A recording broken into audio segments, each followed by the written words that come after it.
Hey guys, Mark Lyon here, Lion Horses, helping you become the person your horse deserves. Today I got a little tip on saddles. I'm going to show you what I do. I'm not going to tell you it's the only way to do it. There's a lot of people doing it another way, but I use this way for a specific reason. In fact, three specific reasons. Number one, so this is the off side. Most people will have an off billet here, which is a doubled piece of leather that the cinch attaches to. I don't use off billets. I only use Latigos. Okay, and I'm going to tell you why.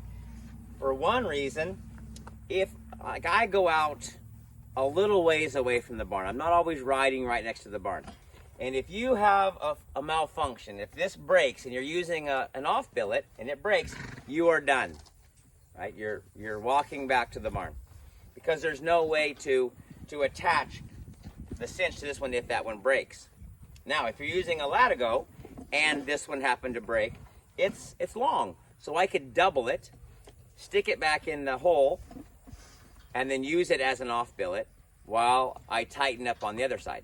The same thing happens with my other one. If my regular Latigo on the on side, if it broke, I could double it, use it as a off billet, and then cinch him up with this side. So if you have an off billet on one side, a Latigo on the other side, if either one of them breaks, you're walking home. If you have a Latigo on both sides, you can just double it and use it for, if it breaks, double it, use it for an off billet, and use the other side to tighten. So that's reason number one.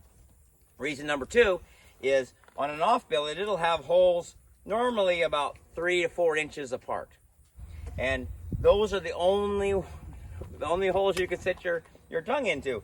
So you're kind of stuck on a wet position. And sometimes your horse is in between holes on that deal. So the cinch isn't hanging right in the middle. I like that center D to be right in the middle.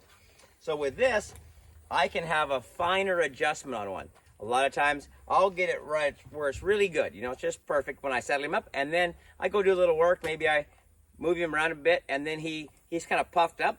So then he relaxes and lets some air out. And then I tighten it up again. And now that D-ring is just a little bit, that's like an inch or maybe inch and a half off to one side, right? Still not a big deal. I climb on, we go for a little ride, maybe we ride for an hour or two, and then maybe we have to rope something. Or maybe we're going up a little bit of a hill and there's going to be some terrain, and I think, you know, he's lost a little weight, he sweated a little bit, so now he's a little bit thinner. And that cinch is a little bit loose, and I want to cinch it up again. Well, if I cinch it up again on that side, it's going to move it even more to the wrong way. But if I have a Latigo on this side, I can step to this side, cinch it up on this side, and I can alternate sides that I come up a hole or two, and it keeps that D-ring in the middle. So, like I say, just one, that's the reason number two that I use one. Reason number three is I travel a lot, and I like to keep a spare. So if I was going to have an off billet and a Latigo, I'd have to keep a couple spares of each one.